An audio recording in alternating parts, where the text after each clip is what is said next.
Hello, Morning Rush regulars. This is Jonathon Rush. There's Kelly Nash. Hey. Tumbleweeds behind the camera. Hi. Go Cox. Big football weekend. So Monday morning on the Morning Rush, that's what we're discussing today. Of course, we're going to have our moral dilemma. Hey, if you have a moral dilemma in your life, you need some friends, talk it over or with you, you call us at 978-9267. Better yet, get a moral dilemma. Reach out to us on social media. That way we can get in touch with you. Yeah, you can do it that way, or you can email us. I'm Nash at 975wcos.com. Is it just weed at 975wcos.com and Rush at 975wcos? No, it's Rush at 975wcos. It's just our last names. So the moral dilemma this week is going to be a young lady who has been dating a guy for about a year, and yet she's been to his mother's house several times. Mom still has a photograph on the mantle of not him and the other woman, just the other woman. The woman that he broke up with, that he was with for about 3 years.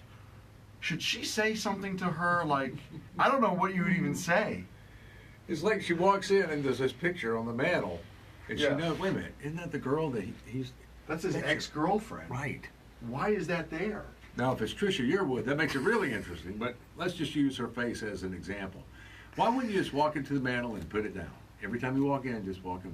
You would do that? Just turn it face down. I would. Just turn it face down. That's a bit aggressive. Subtle hint. That's more than a subtle hint. I don't know. My thing is just let the woman do what the woman wants to do. If the woman wants to hang on, maybe she's still friends with the ex. I don't know. That's part What of about the if every story. time she comes over to see the boyfriend, she brings another picture of just her and gifts it to her? How about that? Or In a start putting frame? pictures of you. Yeah, start putting pictures of you in other rooms. Every time you leave, there's another picture of you. Hopefully you have a better suggestion than either one of us, and you can let us know about it Monday morning at about 6:15. I thought I had good suggestions. Is that what you I thought? thought those were good.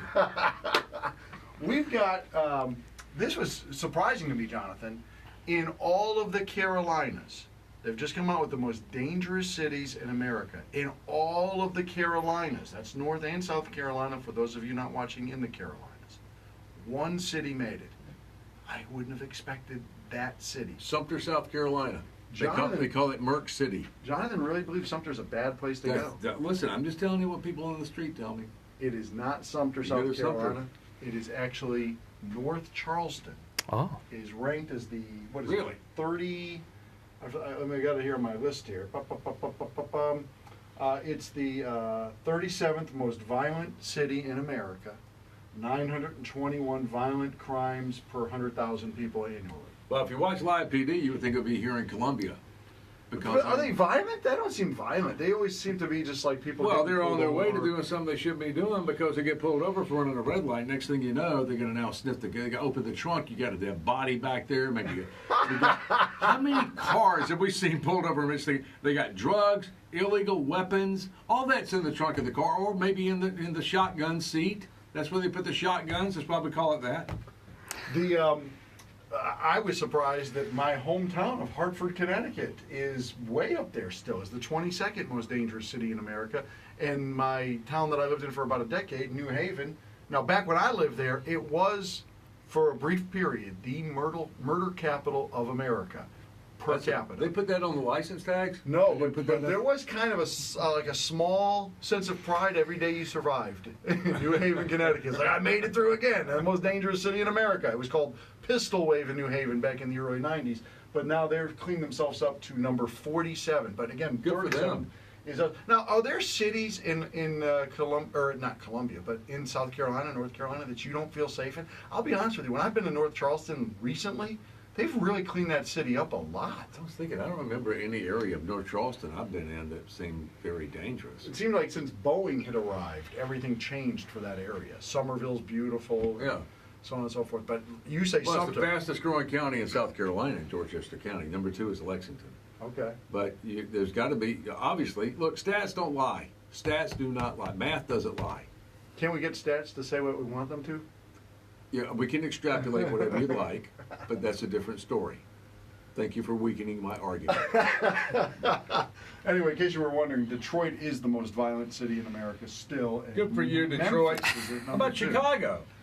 Chicago did not crack the top 10. Shut up. Because per capita, they're not doing much over there. I mean, you can have 20 murders a weekend, but there's 10 million people living there. Well, so if you have one murder a weekend in North Charleston, it's a lot worse. Then, according to our stats and our numbers, 20 murders a weekend with 10 million people. It's not 10 million people in Chicago.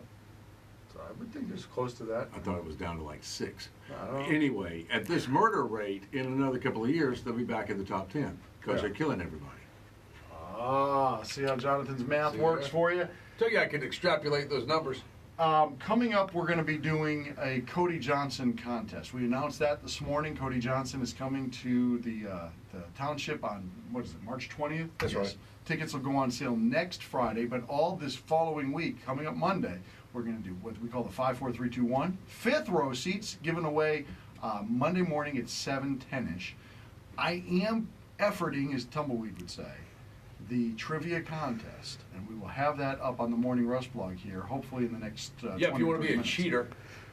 If you want to be a cheater. Well, we that's did what the you fake do. news contest this morning, and we had to go through almost every option I know, before we got because the winner. the Morning Rush regulars are competition purists, okay? Not cheaters. Do I have to get the Bowl Peanut Trophy down again? Do you want me to start a rumor about some of the other people in the competition? Is it a rumor or is it a fact? I didn't say it was a fact. I'm just saying I won because I'm a competition purist. You were rewarded for that. Unlike the 4 people who called in with the wrong answers this morning, they were not rewarded for being purists.